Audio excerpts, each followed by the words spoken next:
And what pastors are experiencing is we are broken and weathered and worn, and then the weight of things hit us, the weight of COVID or the weight of whatever. And now we're struggling under the weight of that. We're like, I don't want to do this anymore. But the thing is, if you're not, your identity is not pastor. Your identity is person. And if you've been inauthentic, and now the weight of, I told these people for years I was going to save them, and the weight of this is too much. I don't know how to get myself through this. Well, now we're screwed. My name is Timothy Eldred. Today I talked to my good friend Kyle Burkholder. Kyle is a pastor in, as he says, a smallest church in Bowling Green, Ohio. In the handful of years I've known Kyle, he has proven to be one of the most honest people I know, so he is a perfect guest for this show. Enjoy the conversation as you listen with an open mind. Welcome to the Authentic Pastor Podcast. Good morning, Kyle Burkholder. Hello, Tim. Dude, it was May? I only get to see you like once a year. Once is enough. Nobody needs to see me more than once a year. Okay. I could take that all kinds of directions. But now, once isn't enough, but I sure look forward to May, the gathering that we do. I've been getting text already of people going, are we locked in on the dates? And, I love that gathering. And you're new to that gathering. I'm only 2 years in, and I was told that it's not a guaranteed re-invitation. So every year I kind of You've got cross to my prove fingers. yourself. You got Yeah. to prove yourself year after year to get, my invite back. But Well, no, I just, it's such an authentic place. No pun intended for our podcast today, but it really is an authentic gathering of, 15, 20 of us that do life together in ministry who share an affinity, not just for Christ and the kingdom, but now for one another. And so, when we were introduced in Israel, of all places, that became a bond, dude, a real bond. yeah. I Um, mean, I'd never experienced anything like Israel, but never. I mean, Colorado was actually more surprising to me. I never experienced anything like that, and it took me a couple months to even process what it was that I experienced with an authentic group of kind of laid bare people. So that was, it's a huge blessing, but it's just something I didn't know existed. that's an interesting phrase, laid bare people. I don't think I've ever used that phrase. Um, what's that mean, laid bare people? Well, pretense was gone. I mean, I walked into a room where everybody knew each other at Yeah. a level that I hadn't experienced, and so nobody had to pretend to be something they weren't because everybody already knew everybody else's junk. So they're picking up on stories that had kind of already started, and I walked in to the. I mean, it's kind of the middle of a. It's like going to a family reunion and you're not in the family, and you go, wait a minute, what did I get into? So, like I said, it took me a while to go. Was that okay? Because it was just so different to have people fully transparently um, showing life, and it wasn't like people were bleeding all over each other just to do it. It was just like, no, this is the reality of my existence, and again, it just doesn't happen. Yeah, it's not manufactured or contrived. Hmm. No. Um, I've been doing it for 10 years. And I would say for the majority of us, maybe 50%. But, we've done doing life together for some of us 20 plus years. So this was just an extension of what we already do. I mean, a lot of us speak at events and have done tour things and green room things and stuff like that together at these national events where you're always on, right? Mm-hmm. And even in the green room where you can be yourself, you're on, um, which is understandable and yet disappointing, you Yeah. know, Yeah. especially when you see people who are laid bare in that kind of setting, a green room preparatory setting, and all of a sudden they change behind that microphone 50 feet away Hmm. with an audience. And I don't want to criticize that too much, but I've become really uncomfortable with that. Hmm. because what we're talking about, laid bare people, should happen, especially in faith and Christianity, should happen every encounter we have with people, especially on Sunday morning. And which takes me to your current role. So, we know each other well, and not well enough, not well enough, Working on but it. we're working on it. And it's like anything else, it's a work in progress, getting to really get deep beneath the skin of each other. And I think as where trust is developed, and I mean, w- you and I really haven't had to build trust. We just gave each other trust. I Right. think that's true. That's true for me. Yeah.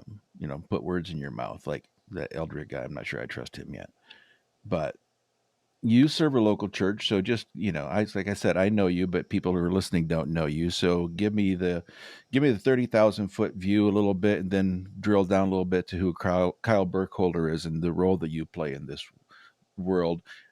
There's multiple roles, right? And so I don't want to like highlight just the pastoral role because you're so much more than that. So who's Kyle Burkholder, man? What do you do?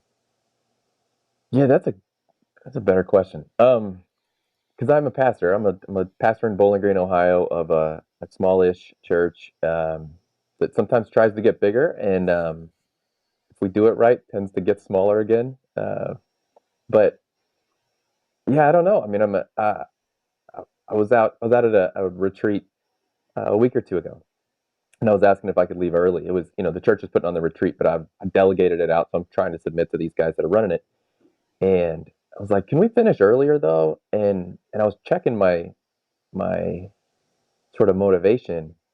And as much as I liked hanging out with all these dudes, I really just I was like, I want to get back to my family. So I got a wife I like, and I got 13 and 10-year-old girls that I like, and I got this little sweet house. And I just kind of feel like I live in Mayberry, and I get to do the thing I love to do.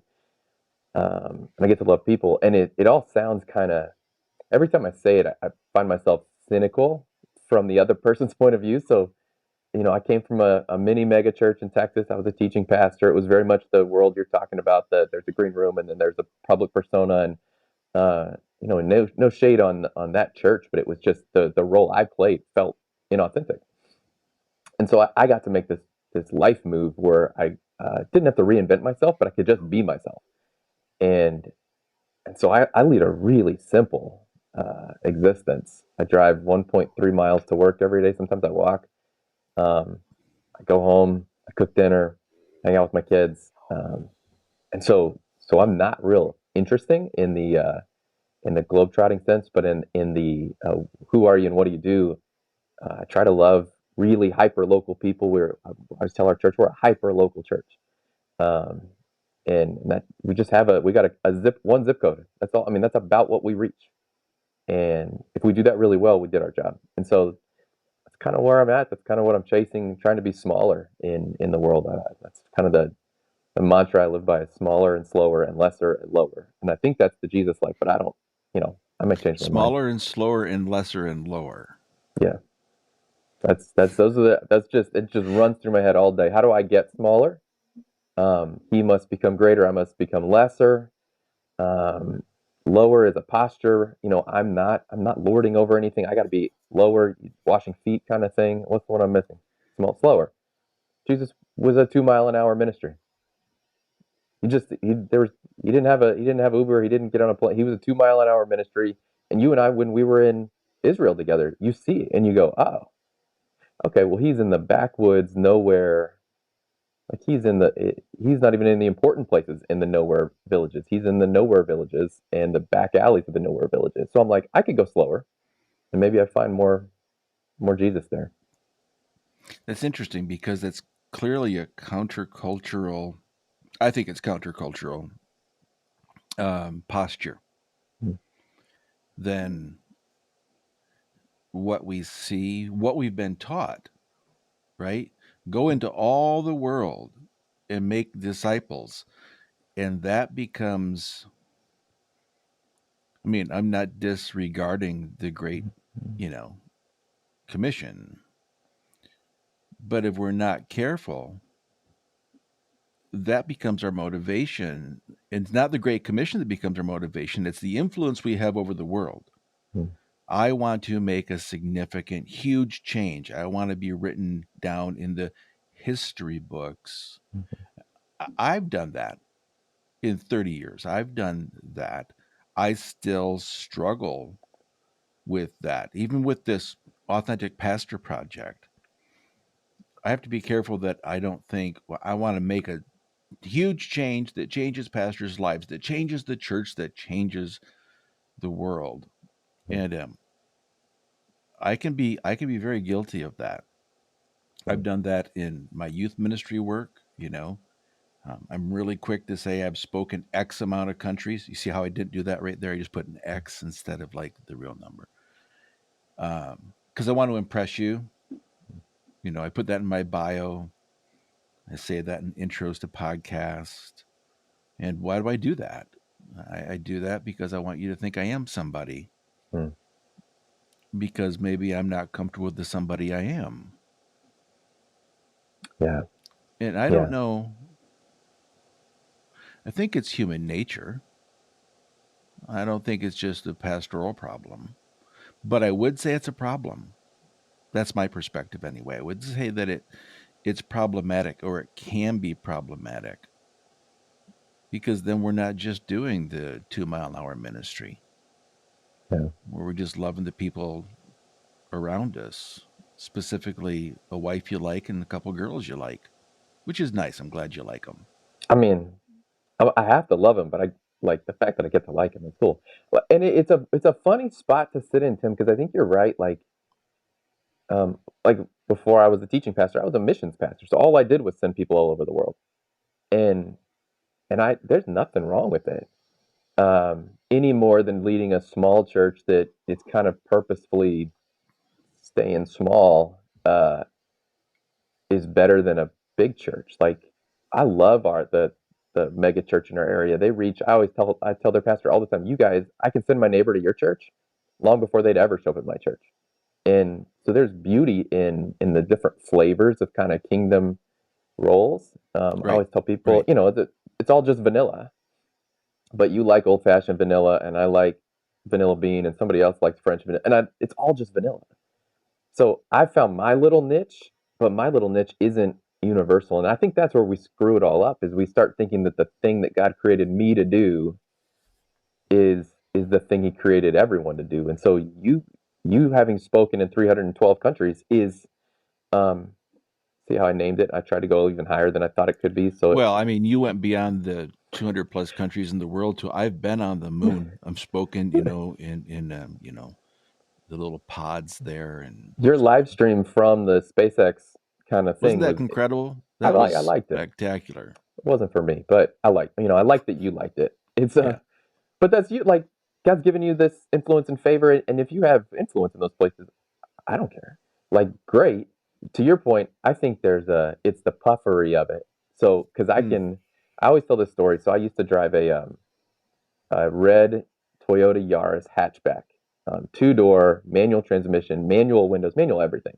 And I I don't was even like know. I don't even know what that is. A yard. uh, it's Yard. it's smaller than a Yaris, smaller than a Corolla, Okay. Yaris. Okay. cheaper, the worst. Um, and so it was the worst car you could own as a professional human being in America. But I loved it because it was prideful to me. It was so humble that it became a source of pride. So there was a season it needed some work, and my parents had a spare Mercedes laying around, and they said, "Why don't you just drive your sister's old car for the week while your car gets fixed?" And I found myself not wanting to get seen in the Mercedes around town because it blew up my image that I was projecting on the world of this humility and this, "Oh, look at me." And I was like, well, so my stupid humility is just as much pride and puffery as somebody saying I've spoken on Mars, because mine is attempting to create a false narrative and image to make myself look good.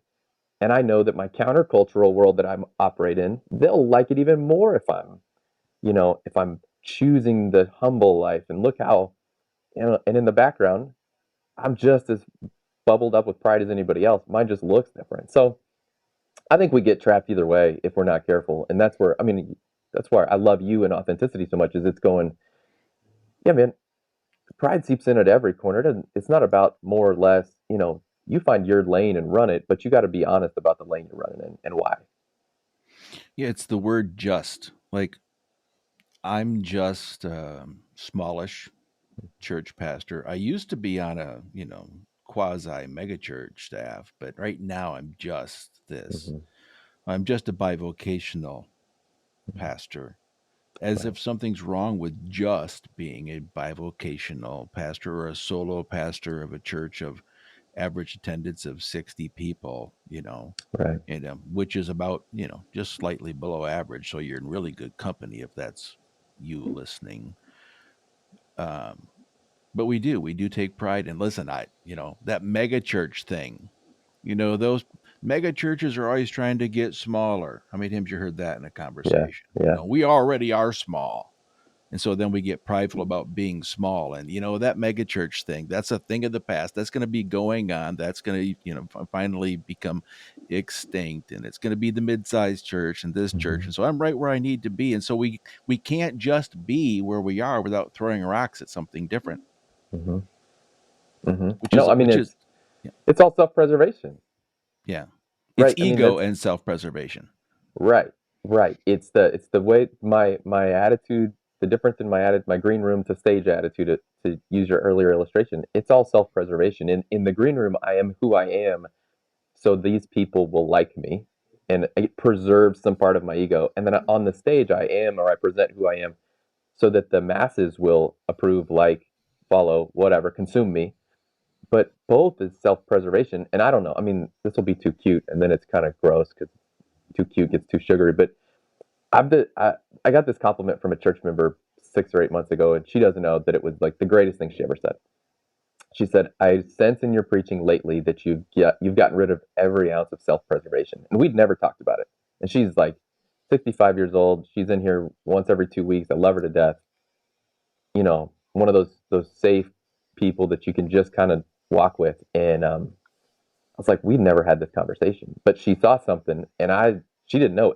I was like, that's what I'm aiming for, because I think, and I don't know if this is true. So stream of consciousness. I think self-preservation requires self-devastation.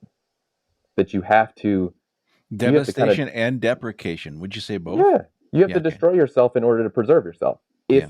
If you're not living authentically, you have to kill the real you in order to be the you want people to see.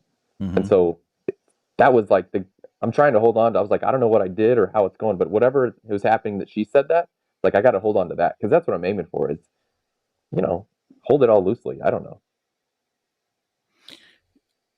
So if she saw a shift,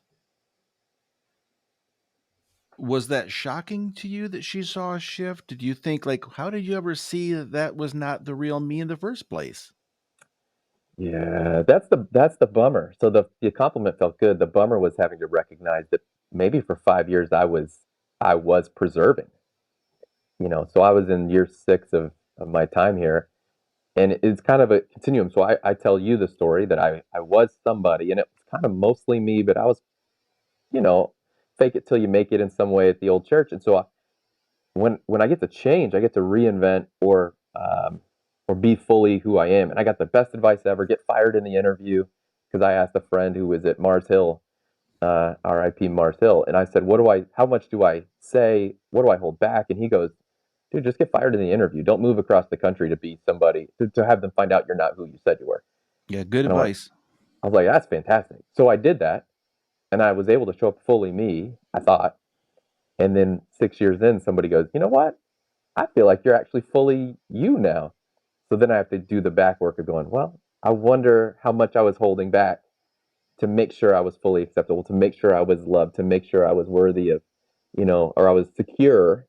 And now that I'm secure and I know that this is the place, okay, now I'll give you the last 10%. It's always that last 10% that gets us. I wonder, though, if that last 10%, if everyone appreciates that, or people all of a sudden are deflated or disillusioned, like, oh, I thought Kyle was maybe more here and more spiritual, and I don't like seeing the last 10%. I've gotten more emails in the last 9 months since she said it, of people saying, we're sorry we have to leave the church because you said this or you were honest about that. So that happens. Like, that's real. Yeah, I'm dealing with an email that I got. I was in Peru a week ago, and I got an email who someone who wanted to question something that I had said from the pulpit, and I wrote back to them just on a quick. I said, I'll meet with you when I get home sometime. Mm, It's not a priority for me, to be honest, because I'm happy to receive critique. I don't say that like because people are listening. I really am happy to receive critique. I've always been pretty good at receiving critique, not because I don't get defensive. I still get defensive on mm, critique, but I know that after confrontation comes resolution, resurrection. Can't have one without the other. But I just said, could you please take what I said in context of what you've heard me say for 2 years? You know, that you yeah, didn't like judge my theology and my personality based upon one soundbite in one 25-minute sermon. right. But I think that it was off putting. And it's because I was just honest about some doubts. I shared my doubts. And Mm, I watched a TikTok video this morning. I never watched TikTok. I'm starting to watch TikTok because the people I work with said I've got to start doing TikTok, which makes my sphincter slam shut just a little bit because I there's nothing about that I really enjoy. Social media in general, I use it, but I really kind of despise it. And it was the same thing. There was a person out there criticizing a very well-known national pastor because of one thing they had said. And now they weren't just criticizing them, they were taking it to the masses. mm. And I think that's what we fear. I think that's why we struggle. One of the reasons why we struggle with being our authentic, true self and exposing ourselves or getting naked and vulnerable with people is we fear the backlash of that. It can cost us a lot, everything in some situations. Yeah, you don't want to get blown up. And so, and as somebody with a microphone in front of him, that's every day is a chance for you to get blown up by saying the wrong thing. And so, that's the pastoral gauntlet is whether, and it applies both ways. So in the mega church, the fear is I got a big audience. There are a lot of people that I could say something that they're going to go blow me up on. So I got to be real careful of the masses. So then I dumb it all down to make sure I don't step on things. But in a smaller church, I mean, our church, we 300, 400 people, and, and they're mostly local, and I mostly know them. And we're in a college town of about 30,000. So I see them at the grocery store, and you know everybody. At a smaller church, I was like, well, now I can be me, but yet the risk is the same or greater, in that if you say the thing that offends the one person, as opposed to in the city of 3 million with the big church where you never see that person again anyway, you say the slightest thing here wrong, and that person leaves your church, and then you see them once a week at the coffee shop for the rest of your life, and you got to deal with that awkwardness. And so there's always the temptation to pull back and be less of who you've been called to be, because there's a risk, and that's what all of our inauthenticity is, fear, and that's okay. Like, I am inauthentic because I'm fearful, and I just got to ask myself, am I fearful of um, a truth or a lie? Mm. Like I'm fearful of snakes. I'm terrified of snakes. Our mutual friend David Martin has made friends with snakes, and I like him a lot less because he's okay with snakes now. I grew up in Texas. Snakes bite you. They're poisonous. They're the worst. I'm terrified. I keep moving further north, hoping I can get out of the snake zone. What's that language from Harry Potter? You can speak what? You speak snake. Oh, I don't And know. I've never seen Harry Potter. Authentically speaking, my kids like it, but I don't know anything about yeah, it. I know you can speak snake or something. I didn't know Martin could speak snake. I'm gonna have to talk to him about that. He It loves concerns me. them, holds them. I'm gonna buy him one. He's the best. So I'm terrified of snakes, but I think it's a legit fear. It's a true fear for me because they can truly bite me and kill me. So that's good.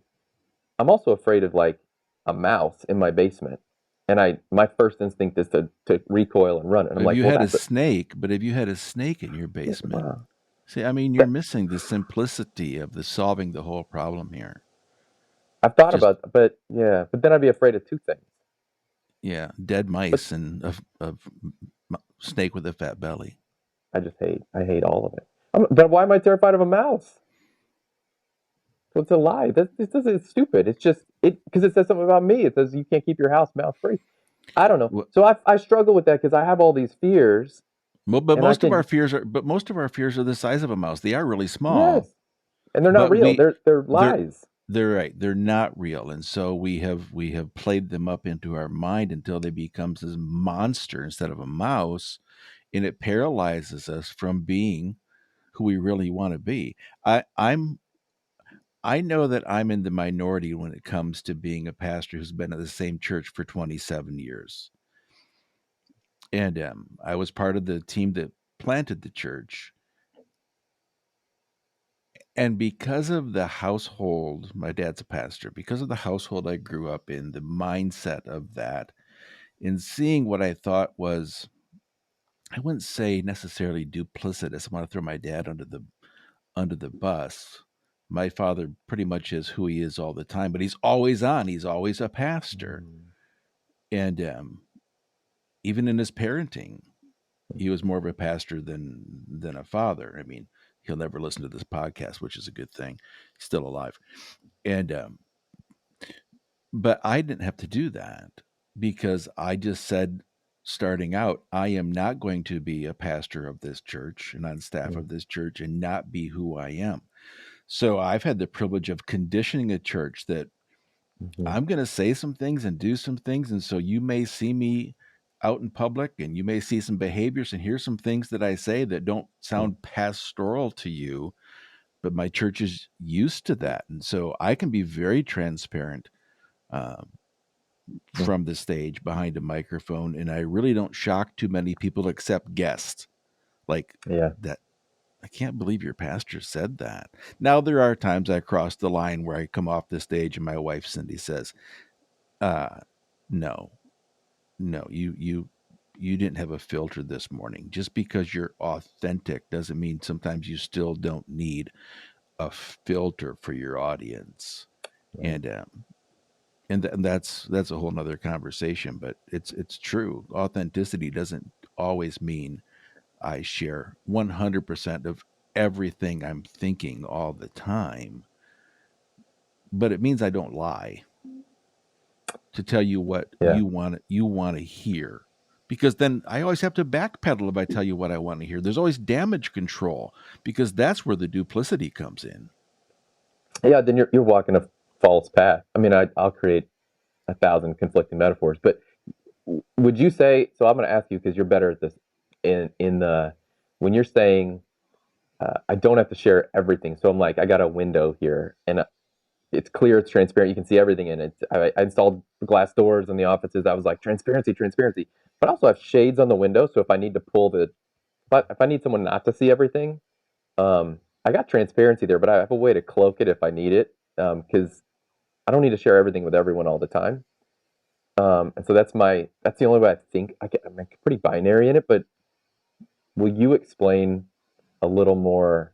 I'm interviewing you now. Will you explain a little more how you? I mean, it's a real time intuitive process for you probably, but how do you make the delineation between authenticity and oversharing, or how does that work? Hmm. Dang, why wouldn't you ask me a question like what I ate for breakfast? Because that would be easier. I like your illustration of blinds that I can close and I can cloak some things. I work really hard that my public persona and my private persona match. I had this conversation on a previous podcast and kind of the same question. And I call it a need to know Hmm. issue. And I'll probably say this in multiple podcasts because this is my simple answer. There are things that I think and believe and behaviors that I have in my life that I will keep to myself, right? Now, if you listen to my other podcast, Square Peg Round Hole, you know that I don't shade too much. I come right out and say I'm a coffee snob, bourbon drinker, pipe smoker, and I've lost some, listeners who are really conservative, and I'm okay with that because I'm not going to tell you that I'm not. Um, and I had to make a real decision there. Do I want to share all this information? And because I'm talking about living with authenticity in an artificial world, whether you're just a person in general or you're in pastoral ministry or whatever your role is in life, I decided that, okay, I can't talk about authenticity, first of all, without being authentic. And number one. Number two, without sharing my inauthenticity. Hmm. Because if I don't share my inauthenticity, and then there's no authenticity to my conversation. But what do you need to know? Not what do I want you to know, because I can take pride there too. It's Hmm. like being prideful of being the mega church or the small church or this particular thing about myself that becomes, I'm no longer humble about, and it becomes my pride, like driving a Yaris, right? Hmm. And so I always have to ask that internal question in a conversation from a stage. What am I trying to communicate? What do people need to know? And when am I oversharing? Hmm.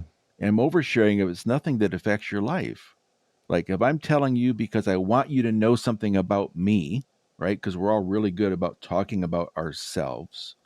I mean, I love an audience. I hear that from my wife all the time. You love an audience. I Hmm. do love an audience. I'm really not good at chit chat. I'm Hmm. not good at, like, when we go out to dinner with another couple, she's got to carry the conversation because I will just talk about myself and my experiences the whole time because it's not in my comfort zone just to sit and talk about, nothing. Um, or even sometimes to take an interest in you and ask you questions about you. I've got to work really hard about that. So let's just talk about me. And when Hmm. I'm talking about me, if I'm not careful, I'm telling you more than you really care about, you need to know. And I will exaggerate or inflate this story just to impress you. Hmm. So I'm aware of all those things about myself and trying to be authentic. And so that's the question I ask myself. That's kind of like, my litmus test. What does this person need to know? Not even want to know. Because sometimes people do want to know, like, where you've been and tell me about the 312 countries and the colony you spoke to on the moon and, your last, you know, broadcast from SpaceX. That's about me. Hmm. So when it becomes about me, that's no longer authentic either. So does that make that kind of answer your question? Totally, totally. And it's illuminating then because on the underside of it's about me, to go to kind of come full circle on where I see most of my inauthenticity coming through. I'll get pegged for being a really good listener, and we'll go to dinner with people and I'll just ask questions. I'll fill the whole hour and a half with asking them more questions. And there's an inauthenticity of going, you may open the blinds too high. You may be too transparent in that moment or share too much.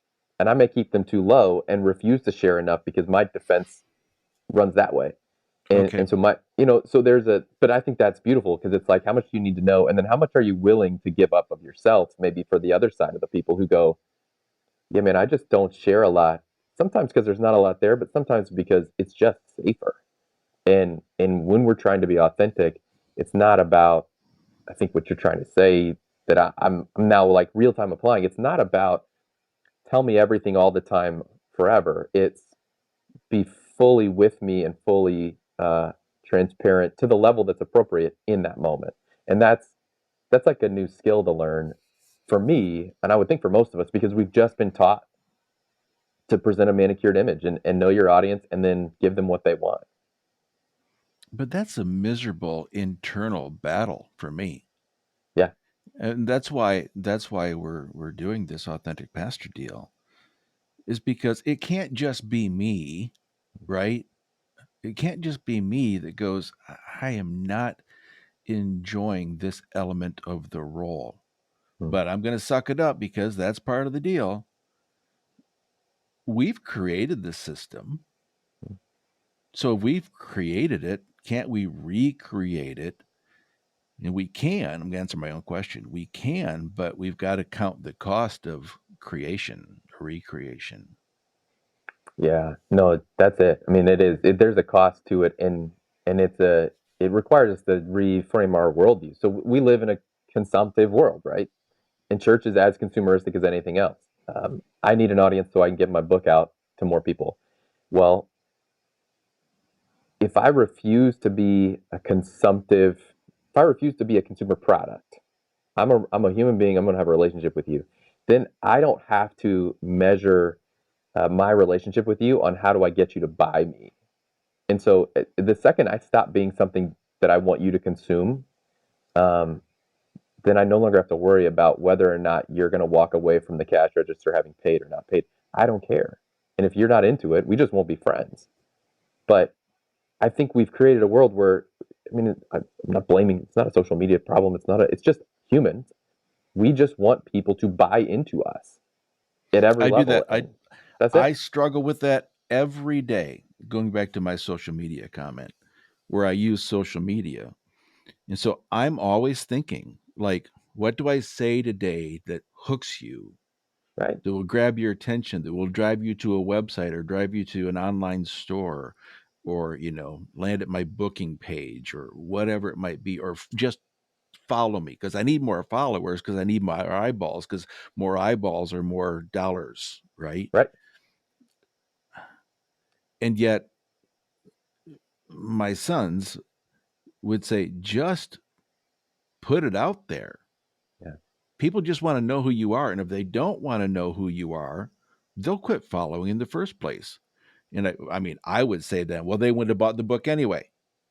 Right. So I always go back to that consumptive part of it, which then becomes this internal battle of, am I putting it out there because I just want people to know me for the fact that it's okay to be you? So if I can just be me online or on stage or Mm. whatever it might be, then I'm helping you seek or find permission to do the same thing. And I think that's the point of this project, this podcast, is people listening hear that, listen, we're not, our shades are wide open in this conversation. We're Yeah. not cloaking anything. I mean, we're not trying to cloak anything. And if we can do that, you can do that too, is my hope, Yeah. is the takeaway. Yeah. No, that's big. And I mean, I hope that's the end result. Mm. So how are you learning to let go of the opinions of others? Because you can only let go of the opinions of others if you decide it doesn't matter what they think. Mm. Does it matter what they think? Does it not matter what they think? Mm. Do those two ideas go together? I can let go of your opinions because it doesn't matter what you think of me, or it doesn't matter what they think of you. I mean, you still have a role and a responsibility in your pastoral life. Yeah, that's where if it's not in relationship, it's worthless. So I care about the people who I'm in actual relationship with. I want to know what they think because they're a better reflection of my character. I mean, they can tell me things that I'm blinded to. So I got blinders on. I can't see. That's why it's called the blind spot. They can tell me, and I need to be able to receive that. So I do care what some people think. The trick is removing that I care what everyone thinks or what anyone thinks. I mean, someone told me this week we now have 8 billion people on Earth. That came out yesterday. I heard that too, and I thought, okay, wow, Okay. that's significant. How many of those do I need to like me Yeah, to die sad? I do funerals. It's my favorite thing. It's morose. I do funerals. I love to do a funeral. It's where I I feel do too. most I really, I in life.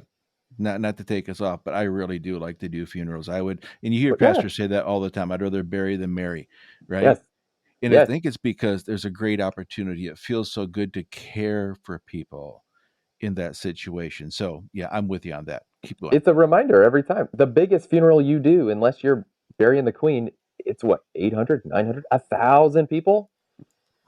I'm bad at math, but 1,000 out of 8 billion is a pretty small percentage. And so I just keep coming back to I don't need 8 billion people to like me, much less a million, much less 8,000. Like, it isn't about that. I just have to cultivate the little spot I'm in and cultivate authentic, real relationships. And if those people, if I do care what they think, if my wife tells me there's something that's wrong with me, odds are she's right. Like she's got a front row seat. And so I need to care about that. But I gotta figure out where to put the walls of what do I care about they think of me. Because it's for most of us, it's a lot closer in than we have made it because the world is globalized and I can see what somebody in Thailand thinks of my latest tweet. It doesn't matter. If my wife thinks my tweet is bad and I should take it down, I'm going to listen. If Thailand thinks it, you know what? Unfollow. Yeah. Okay, I did this just 2 days ago. I was looking at one of my latest social media posts, and I started counting the people in different countries who liked it. Mhm. And I immediately thought, oh, wow, I'm really influencing the world. One person in Malaysia is not influenced, but for a moment there, my head swelled just a little bit because one Malaysian person, that's not influence. So why do I care so much? Hmm. You know, That's a dude. That's a dude in Poughkeepsie with a VPN going through Malaysia. That's not he's. That's some guy in his basement in Buffalo. That's all or it that might is. just it's probably a bot. It's not even a real person going through Malaysia. It's just a bot. So listen, I've got an amazing group of bot followers. I'm so I proud of mean, myself. who doesn't want this? I I I haven't had Twitter in a couple of years. I haven't had Instagram in a bit. I remember wanting to buy Twitter followers, Tim. I wanted them because I had crested at 2,500 or 3,000, wherever I couldn't get above. I was like, oh, that's my limit. That's all the influence I'll ever have on this worthless whatever. And I remember thinking, it is pretty tempting. 5,000 for $10. I mean, that's pretty, and it's just in us, and that's. I think it's wired in us. It's like we were created I to can't desire believe that. I can't believe you've ever had that thought. I mean, because I've never had that thought. Because I actually spent like a couple $100 on Instagram followers, and another pastor told me to. Yeah, Hey, that's going to give you more eyeballs, which is going to give you more organic growth. Killed my entire, influence, whatever the algorithm garbage is. And so about 6, 8 months ago, I had to hire somebody, probably from Malaysia, and to go through my account and get rid of like right. 9,000 illegitimate followers. That's wild. And so I look now at my Twitter account and go, man, I used to have 10,000, 11,000 followers. And now I'm down to like, 2,000, and I might gain one a month.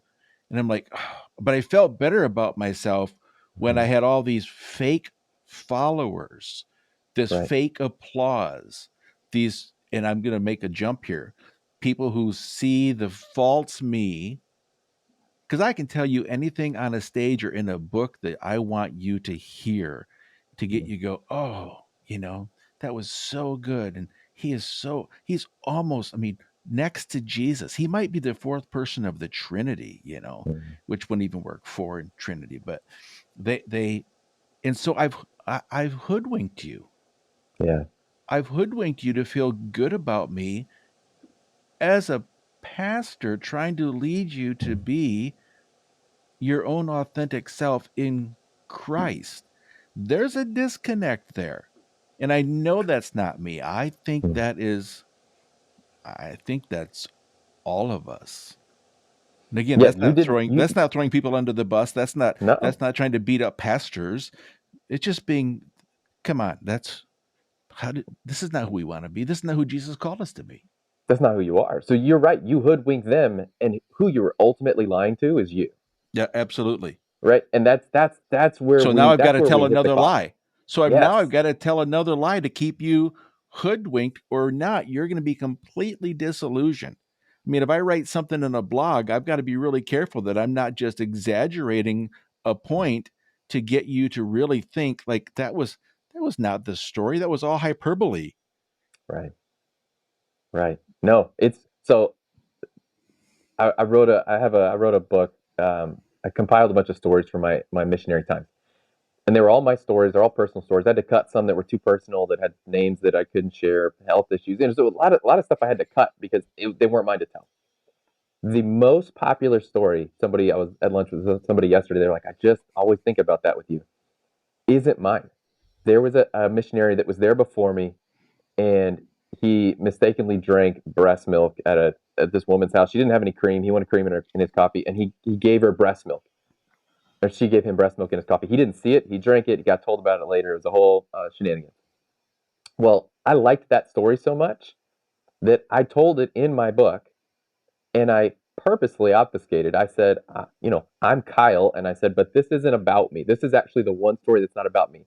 And then, I mean, I'm pretty proud of it because it worked so well. But it still is, in a sense, this weird double-sided lie. And I said, we'll call him Lyle to protect his identity.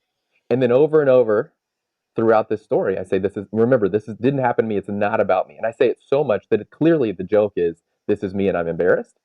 Except that I still, years later, have people coming up to me and going, "Are you going to get cream in that coffee?" And I'm going, I have a lot. Like now, I have to tell everybody that tells me this, that repeats this. I have to say that actually wasn't me. So let me explain to you how this worked.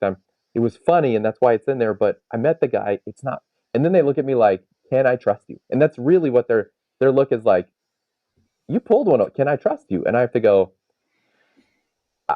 I don't know. I mean, I think so. But it's a weird, I mean, it's the best part of the whole book. It's the most quotable thing. It's the thing people remember the most. And it's the one thing that wasn't mine. And I did it in such a way that I don't regret it. But to see it in real time of people going, oh, if that isn't you, then what do I believe that else that isn't true? And I go, "Ugh, good question." Wow, that's a lesson. Because I know the story. You've told this story, sitting around a campfire. And, but that's an aspect of it I've never really considered the ramifications of of that. It's hoodwink. You said it. I winked. I winked as I told the story, trying to say, "Look, it isn't about me, but maybe it is," because it was a good enough thing that I wanted to ascribe it to. I mean, I just didn't have a story that good, so I stole it and used it, and now I got to deal with it. So really, you're a used car salesman. Yeah. Yeah, I mean, that's not to be indicting, but that's how a lot of people view clergy. Hmm. We're selling you something. Quite often, we're selling you fear. Right.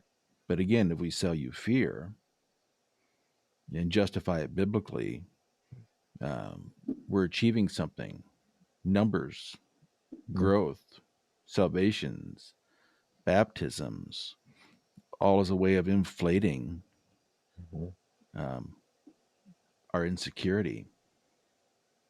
What's the difference between buying a Twitter follower and lying to a seeker to get them across the salvation line? Both are the same. You know, I think both have the exact same authenticity when it comes to their experience with you, and you get the same benefit from each, which is nothing. You're lying to yourself if you think that my tricking someone into a false faith is any better than buying a bot from Russia to follow me on Instagram. But haven't we, or have we learned to justify our behaviors so much Mm-hmm. that it's become ingrained and it's our false identity? It's our false identity because, well, let me ask it this way. Do we lack so much confidence in Mm-hmm. who we are that we're happy to justify the lie? The ends justify the means, right? Which is that's the lie we bought into. So let me be evangelical for a minute. If we believe that Jesus is who he says he is, and if in him there is an ultimate victory, then then the ends is done. All he cares about is the means, or in modern language, it's process and result. If the result is Jesus is the king of the universe who's come to set the people free, then all he cares about is the process because I can't change the result. He's done. He wins. And so then he doesn't need me to add to the result. It's over. The game is over. Why are we still on the field playing? We're playing for the fun of it. We're playing because he lets us. Um, he says, participate in this thing I've created for you. Grab joy and find fullness. And we're so busy trying to win the game. And he's like, guys, it's a scrimmage. I already won. And we're so busy in that we lose process and we lose the people involved because we're so focused on the end result and building our own little kingdoms. And We're building our own little kingdom and we're participating so much in the process. Number one, maybe because we don't believe that the right, game's already over, right? right, The victory's right. already assured. And number two, perhaps we are so um, uncomfortable with who we are that we're trying to prove Mhm. something, which I guess might go to the idea, stretch this just a little bit, that we're playing Jesus when he didn't tell us to do that. I mean, we take the idea of going to the all world and reach everybody because I can't. Mhm. Me and I can't. He already has, Mhm. right? We're just a conduit of love in that. Um, I had a thought a minute ago in the idea of justification is here's the sticking point. We're actually giving something to people they want. Go all the way back to the garden. Mhm. We prefer the lie. Mhm. We really prefer to be lied to. Mhm. So I don't want to know the real you. So tell me what I want to hear. Make me feel good and make me feel good about the person telling me. And so it becomes really easy to go, it's okay because it's what people want to hear. We're not politicians, we're pastors for God's sake. Mhm. And so we have to, maybe that's part of our responsibility here. We have to help people understand Mhm. that God hates lies. And so the very flaw from the very beginning of preferring the lie, did God really say, huh? And so we gravitate towards just tell me what I want to hear. Mhm. Give me that knowledge, give me that insight. And so I don't think it's a circular, never ending cycle that we can't break. I think we have to break it. And if anyone's going to break it, should it not be us setting the pace for that change? I mean, people. I mean, it's all we can do, and but we have to believe. We have to believe it's true, and I think that's where you're. That's the heart of the authentic pastor is having the authentic belief that I'm not the savior of the world, and that I'm never going to be.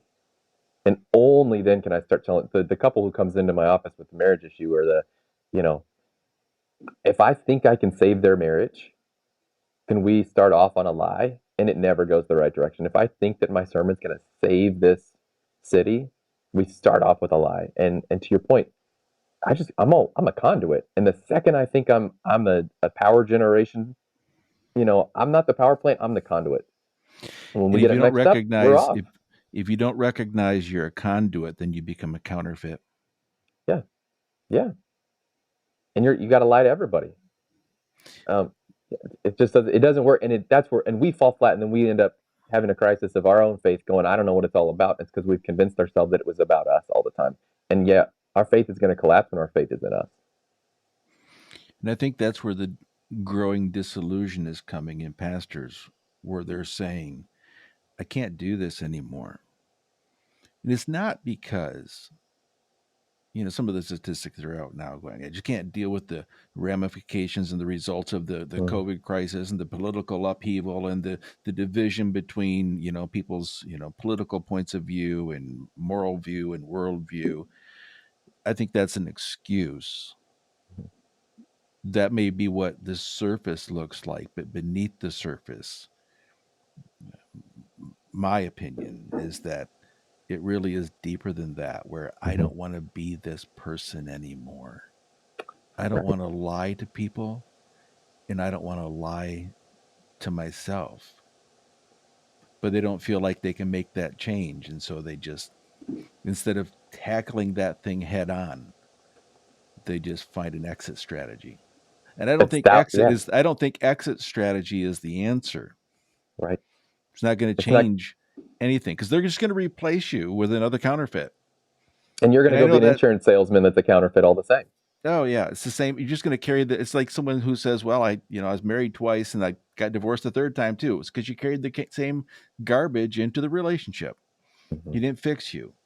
Hmm. And I know that, there can be people listening who goes, man, you guys sound like you're really down. We're not. We're not down on pastors. We are pastors.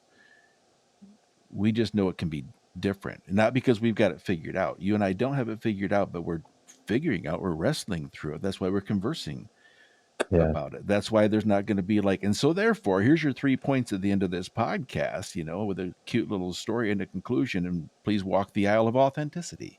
You want my? Yeah, you don't want my? I got 3 points. I was ready to just right now. I was gonna. Yeah, go ahead and give them, but the producer will cut them out, so it's fine. Yeah, what's that? Hope you What am I didn't supposed prep to too say? much for those. I got to find some papers to shuffle around. No, Because you're I've right. got all It's kinds all of stuff that. from the book of Third Timothy I could give you right now. You know, I wish I had a name those in the Bible. the book of Kyle. Yeah, well, we'll make that one up later. It's a book of Lyle. It wasn't really about me. Mm, Um, the inauthentic pastor, the inauthentic person is a bridge. We're all a bridge, and we have poor foundations. We're broken in all the places. We've experienced traumas and trials, and our screws are loose, and the boards are, whatever. Think of the old covered bridge. We say this in marriage for young couples. Hey, you're a bridge. It's cool to be all broken and weathered and worn. And what pastors are experiencing is we are broken and weathered and worn, and then the weight of things hit us, the weight of COVID or the weight of whatever. And now we're struggling under the weight of that. We're like, I don't want to do this anymore. But the thing is, if you're not, your identity is not pastor. Your identity is person. And if you've been inauthentic, and now the weight of, I told these people for years I was going to save them, and the weight of this is too much. I don't know how to get myself through this. Well, now we're screwed. But to your point, I can go do anything else on earth, and I still got this hard wiring that says that I'm in charge and it's about me, and so we're really hosed if we aren't getting serious about being who we truly are and rooted in who we truly say we're about. Because short of that, we're going to keep repeating the same mistake. It doesn't matter what your title is, but once we find it, once we find authenticity and we really are who we are, then the people around us, this shocks. I mean, this shocked me going through it years ago, and it continues to shock people I talk to. If you're just who you really are, you find out that the people around you appreciate it so much more. And you the know, joy of your community is so much greater because they're not waiting for you to fail because you're failing every day in front of them. And that's such a freedom. it is freedom. That's what we're offering in this project is freedom. The My wife has been saying lately. She hadn't said it for 32 years. She's only said it lately that you're the best version of yourself you've ever Mm, been in our mm, marriage, which is really quite embarrassing. right. But I can respond to her by saying the person I see in the mirror is the person I want to be. Mm, I can't say that's always been the case. And so I guess that's what I want to ask people who are listening as we wrap up. That's kind of a litmus test. Is the person you see when you look in the mirror the person you want to be? And if you can't say it is, mm. then it's time for some real introspection. Amen. So that's why I like you, Kyle. It's because I think the person that you portray is the person that you see in the mirror. I'm not saying you're perfect. For goodness sake, you don't even have a book in the Bible with your name on it, I'll get there. I'll get And you there. drink breast milk, or maybe Oh, Lyle well, drink breast milk, or whatever it somebody did. is. I crossed the line one way or the other. uh, this conversation could go on, and there will be others, but you've given me lower, slower, lesser. What's my fourth one?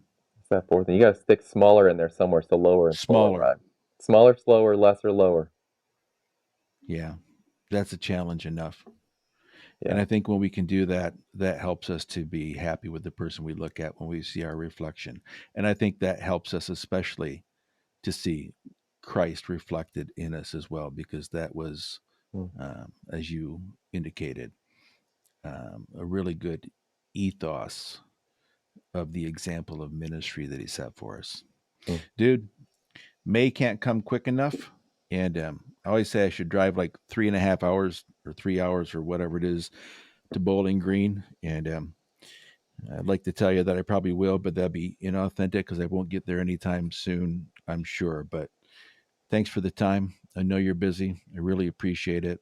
If you want to know more and continue to grow with us, please check out theauthenticpastor.com. Pastor Burkholder, have a good day, my friend. Thanks, Tim. Love you. Love you, buddy.